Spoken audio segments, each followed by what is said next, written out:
구조체에 대해서 말씀을 드리도록 할게요. 자, 구조체는 데이터, 변수를 체계적으로 관리하기 위한 문법이 되는데요. 관련 정보를 하나의 의미로 이제 묶을 때 이제 사용을 합니다.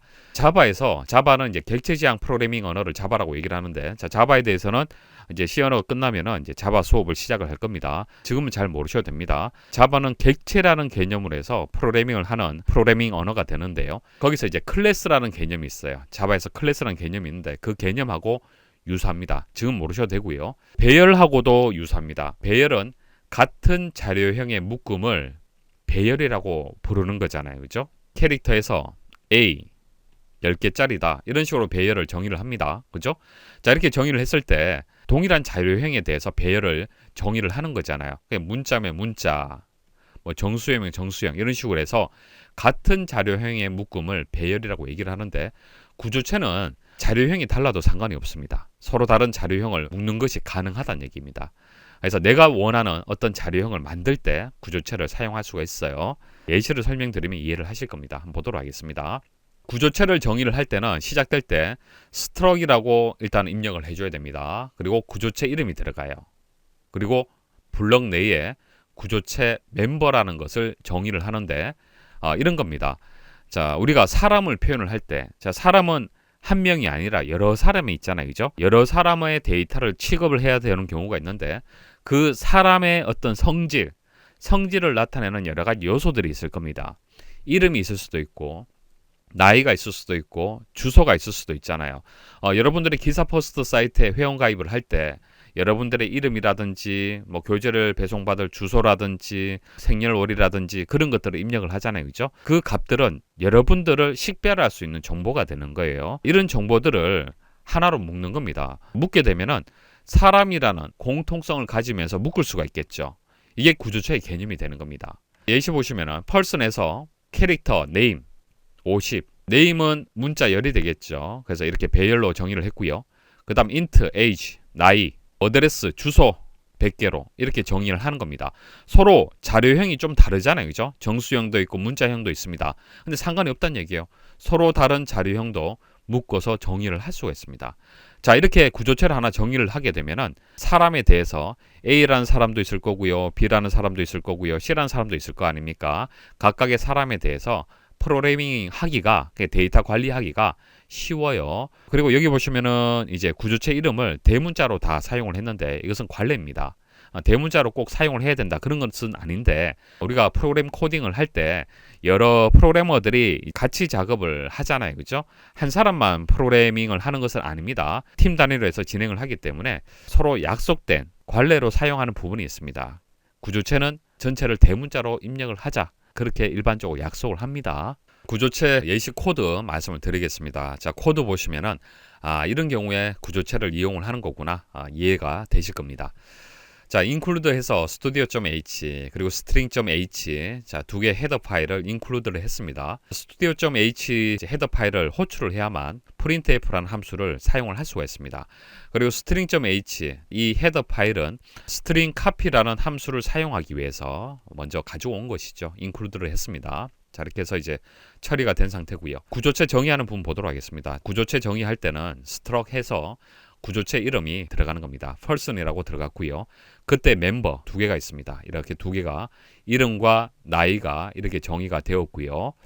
이렇게 해서 이제 구조체를 하나 정의를 했어요.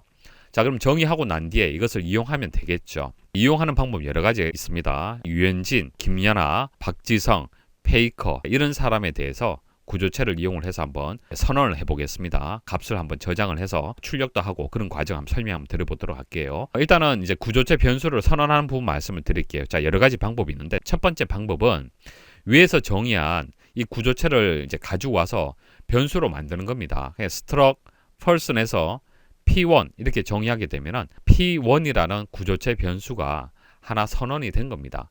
하나 만들어진 거예요. 그러니까 위에서는 형식, 틀을 만든 거고요. 이름과 나이에 대한 어떤 틀을 만든 겁니다. 틀을 만든 거고, 자, 이 틀을 이용할 변수가 P1이 되는 거예요. 이것을 구조체 변수라고 하는 겁니다. 자, 우리가 일반적인 변수 한번 생각을 해보십시오. 일반적인 변수도 int 해서 a 이렇게 정의를 하잖아요. 그죠? 자, 이게 변수명이죠. 자, 이건 변수의 자료형이 되는 거잖아요. 동일한 형식입니다. person이 자료형의 어떤 역할을 하는 겁니다. 구조체가 되는 거고요. P1은 변수, 구조체 변수가 되는 거예요. 이와 같이 선언하고 값을 입력을 하잖아요. 그죠? 동일한 형태로 해서 구조체 변수의 값을 저장하면 됩니다. 중괄로 해서 멤버가 name하고 age가 되는 거죠. 이름은 류현진이 되고 나이는 30이다. name과 age에다가 값이 저장이 되는 겁니다. P1이란 이름으로 해서 이렇게 값이 저장이 되는 거예요. 그러면은 name은 P1.name이 되는 거고요. age는 P1입니다. 죄송합니다. P1.age가 되는 겁니다. 각각의 멤버를 표현할 때는 점이라는 구분자를 이용을 해서 앞쪽에는 구조체 변수, 점 다음에는 멤버명 이렇게 정의를 하시면 되겠습니다. P2에는 김연아를 저장을 할 겁니다. 또 다른 방법 설명을 드릴게요. 스트링 카피 함수를 이용할 수도 있습니다. name이라는 문자 배열이 되겠죠. 문자열을 저장을 할 때는 선언을 할 때 초기화를 바로 해줘야 된다 그렇게 말씀을 드렸잖아요. 그런데 미리 정의가 되어 있는 상태고 값을 그 뒤에 저장을 해야 되기 때문에 그때는 스트링 카피라는 함수를 이용할 수밖에 없습니다. P2.name 그 다음 쉼표하고 김연아 하게 되면은 P2.name에 자기 P2.name이 되겠죠. P2.name이 되는 겁니다. P2.name에 김연아가 저장이 되는 거예요.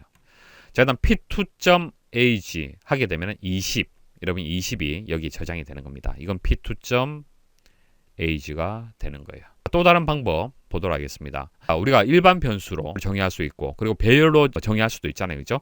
동일한 겁니다. person에서 P3 배열 사이즈는 2가 된다. 그러면 이제 두 개의 값들을 저장할 수가 있겠죠. 박지성 30, 페이커 20, 쉼표로 해서 이렇게 구분해서 저장을 해주면 됩니다. 그럼 P3라는 수의 박지성, 페이커 이렇게 저장이 되고 위치, 인덱스 값은 0이 되고 이것은 1이 되는 겁니다. 0부터 시작을 하죠. 자, 이게 이제 구조체 변수를 선언하고 그 값을 이제 초기화를 하는 그런 과정이 됐습니다. 이제 printf에서 이제 출력을 하면 되겠죠. 이름 %s 스트링이 되겠죠. 문자 열로 출력을 하는데 이게 %s에 출력이 되는 거고요. 쉼표를 잘 보시면 됩니다. 자, 그다음 p1.age는 여기에 %d에 출력이 되는 겁니다. 그래서 이름 콜론 그다음 p1.name은 류현진이 되죠. 류현진. p1.age는 30이 되는 겁니다. 자, 이게 1이 되는 겁니다. 30 출력이 되고 나머지도 동일한 방식으로 출력을 해주면 됩니다. 자, 그리고 여기 보시면 원 표시가 되어 있는데 원 표시가 이제 역슬래시입니다. 커서를 다음 줄로 이동을 해라. 우리가 한글 키보드를 사용을 하잖아요. 그죠? 역슬래시가 원기호로 이제 표시가 되는데 같은 의미를 가지고 있습니다. 상관이 없어요. 소스 코드 보시면은 역슬래시로 해서 이렇게 나오는 경우도 있고 자, 이렇게 나오는 경우도 있는데 같은 겁니다. 자, 그 다음 두 번째 P2에 대해서 출력을 해주고 P3에 대해서 출력을 할 때 박지성만 출력을 했네요. P3의 0번째, P3의 0번째 각각의 멤버 값을 출력을 한 겁니다. 구조체와 관련된 문법 하나만 더 설명을 드리겠습니다. type def라는 문법 키워드가 있습니다. type define을 의미를 하고요. 그래서 타입을 정의한다. 자료형 이름의 길이가 긴 경우 프로그래머가 짧고 간결하게 자료형을 재정의할 수 있는 문법 키워드가 되겠습니다. 예를 들어서 temp라는 변수를 정의를 하는데 이 자료형이 부호가 없는 정수형이에요. unsigned int라고 해서 부호가 없는 정수형을 temp라는 변수로 해서 정의를 했는데 이게 계속적으로 필요하다는 얘기입니다. 그러니까 부호가 없는 정수형을 A라는 변수, B라는 변수, C라는 변수, D라는 변수 이렇게 해서 여러 개의 변수를 이렇게 부호가 없는 정수형을 해서 계속적으로 사용을 하는 경우가 있을 수가 있어요. 그럼 이게 자료형의 이름이 길잖아요. 그죠? 길기 때문에 프로그래머가 짧고 간결하게 정의할 수 없을까라고 해서 만든 것이 type def가 되는 겁니다. 자, 오른쪽에 보시면은 type def에서 해당 데이터 타입을 입력을 하고요. 재정의를 하는 거죠. 그래서 KWS라고 재정의를 하는 겁니다. 그러면 KWS라는 이름을 해서 그 이후부터는 부호가 없는 인트형을 대신해서 이렇게 정의를 할 수가 있습니다. KWSA, KWSB 이런 식으로 이해를 하시겠죠. 구조체에서는 어떻게 이용을 하냐면은 구조체를 하나 정의하고 난 뒤에 그때 이제 구조체 변수를 선언할 때 struct이라는 키워드를 매번 입력해야 되는 부분들이 있죠. 이게 불편하다는 얘기입니다. 자, 이거 입력하지 않도록 할 수가 있습니다. 자, 보세요. type def에서 struct 하고 구조체 이름이 들어가는데 이건 뭐 생략 가능합니다. 타입 def에서 struct까지만 입력을 하셔도 됩니다. 구조체 멤버 여기까지는 동일하죠. 기본 형식하고 동일합니다. 그리고 블럭 바깥쪽에 사용할 구조체 별칭을 지정을 해주는 거예요. 그래서 아래와 같이 코딩을 하는 겁니다. 타입 def에서 struct 하고 멤버 입력을 하고 그 다음 person에서 구조체 별칭을 입력을 해주는 거예요. 자, 이렇게 입력을 하게 되면은 그 이후부터 person이라는 구조체를 사용을 할 때 앞에 struct을 생략을 할 수가 있는 겁니다. 그냥 입력하지 않아도 된다는 얘기예요.